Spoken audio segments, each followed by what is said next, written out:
Fala, gente boa! Bom, eu tinha encerrado o vídeo anterior, né, comentando sobre a empresa Joinvilense de Eletricidade, que foi criada em 1907, né? Bom, antes de tudo, né, antes da explicação, né, eu mostrarei para vocês uma foto, né, de um ponto bem pitoresco da cidade, né, um ponto histórico até, que é a usina hidrelétrica do Rio Piraí, né? Só um pouquinho, né? Só um instante. Então aqui está ela, né? A usina hidrelétrica do Piraí, na época que ela estava sendo construída. Ela, como é sabido, essa usina ela ficou pronta em 1908, né? Possivelmente, se não for a mais antiga, é uma das mais antigas usinas hidrelétricas de Santa Catarina, tá?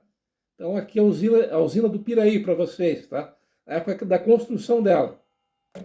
Bom, eu tinha sobre a empresa Joinvilense de Eletricidade, né?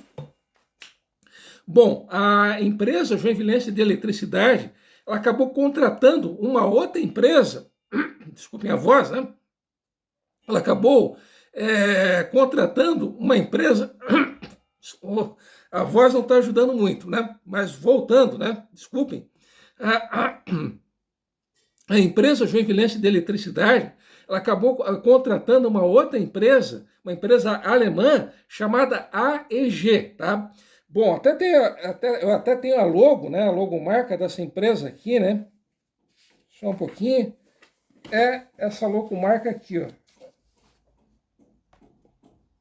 Bom, essa empresa cuja logomarca eu estou mostrando para vocês, a AEG, empresa alemã, como eu acabei de mencionar, ela acabou fazendo um novo levantamento daquela região do Rio Piraí. Bom, essa empresa, a Voz hoje não está colaborando, mas voltando, né? Voltando. A AEG, ela acabou fazendo um novo levantamento dessa região do Rio Piraí. Bom, o projeto, a intenção dessa empresa, a AEG, era instalar logo abaixo, logo embaixo, né, dessa cachoeira que eu mostrei no vídeo anterior, a cachoeira do Rio Piraí, era instalar um tubo. Esse tubo ele teria 50 metros de 35 centímetros de diâmetro. Bom, esse tubo, que seria instalado logo abaixo da cachoeira do Rio Piraí, ele seria responsável pela captação da água. Pois bem, uma vez captada a água, ela acabaria percorrendo uma tubulação que teria 900 metros de extensão. Bom, essa tubulação de 900 metros de extensão, ela levaria a água até a usina hidrelétrica. Bom, a cada segundo seriam captados 200 litros de água. Bom, esses 200 litros de água que seriam captados por segundo, eles seriam capazes de alimentar 3 turbinas geradoras de energia. Só que quem acabou instalando 2 turbinas, ao invés de 3, acabou sendo uma outra empresa alemã chamada Votin, né? Bom, o curioso é que o maquinário, né, essas turbinas, ou melhor, esses tubos que seriam utilizados para a captação da água da cachoeira do Rio Piraí, eles não vieram da Alemanha, e sim da Itália. E eles acabaram sendo desembarcados no Porto de São Francisco em maio de 1908.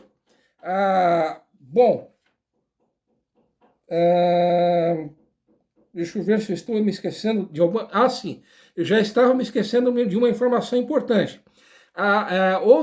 Ainda em 1908, caso eu não esteja enganado, foi assinado um contrato entre a empresa Joinvilense de Eletricidade e a prefeitura, né? Na época não tinha o nome de prefeitura, era a Superintendência Municipal, que é a prefeitura, né?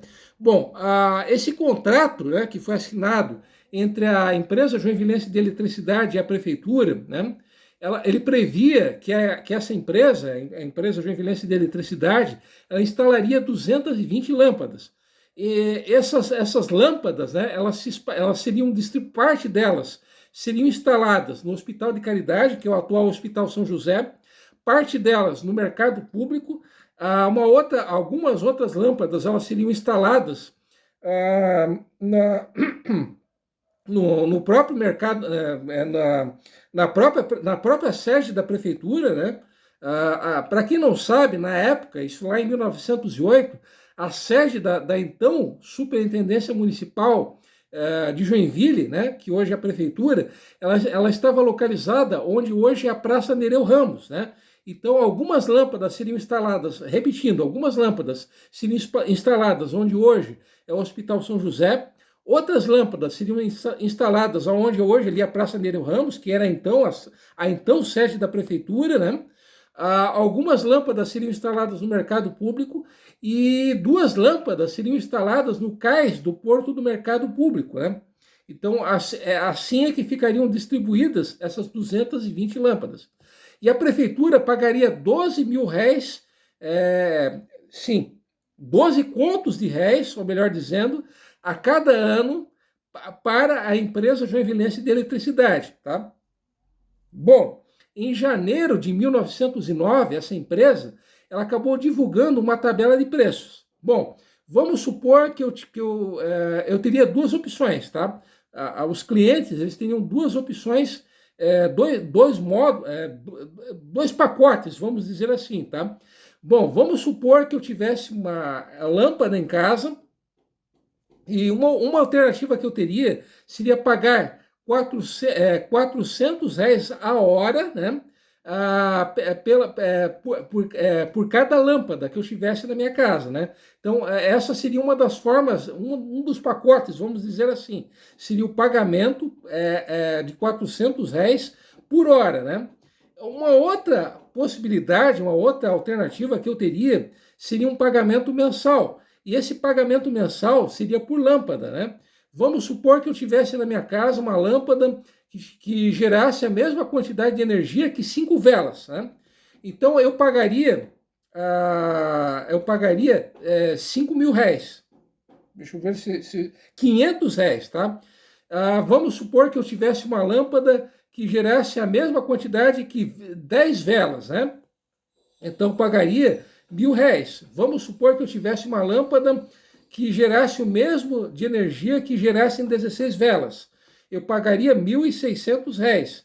32 uma lâmpada equivalente à energia gerada por 32 velas, 3.200 réis, e assim por diante.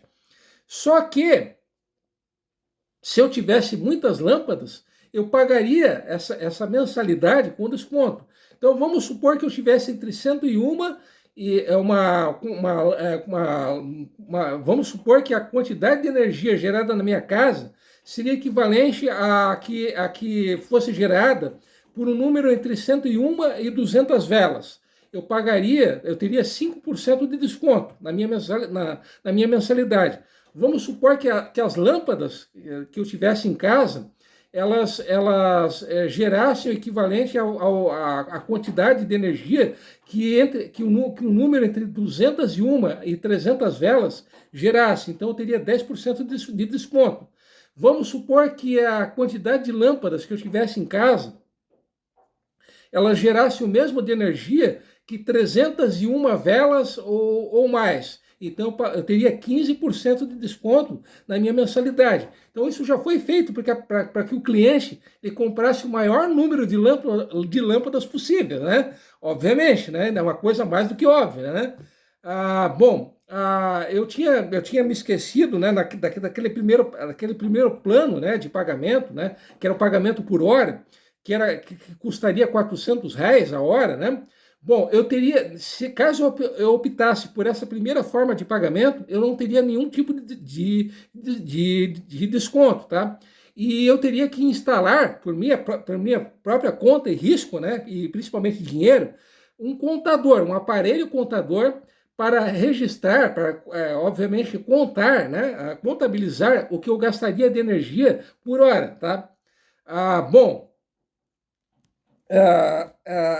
já em janeiro de 1909, houve um teste, uma experiência com o sistema de iluminação pública em Joinville, né? Só que esse é um assunto para o próximo vídeo, tá? Aliás, eu encerrarei esse vídeo contando justamente sobre isso, tá?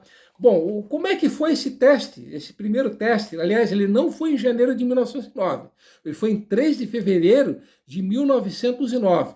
Bom, as ruas, a rua Mittelweg, que hoje é a rua 15 de novembro, e a rua Cachoeira, a Cachoeira Strass, que hoje é a rua Princesa Isabel, essas duas ruas que eu acabei de mencionar, elas foram iluminadas. Então, bom, elas, nessa data que eu acabei de mencionar, 3 de fevereiro de 1909, o que hoje é a rua 15 de novembro e o que hoje é a rua Princesa Isabel, elas seriam iluminadas, tá?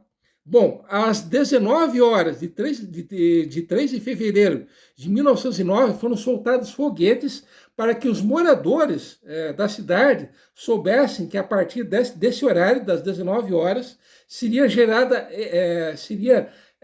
acesas as luzes das ruas do que hoje é a Rua 15 de Novembro, do que hoje é a Rua Princesa Isabel. Pois bem, essas ruas que eu acabei de mencionar, elas ficaram iluminadas até as 20 horas e 45 minutos. Então deu tudo super bem, né? Essa primeira experiência foi super bem sucedida, né?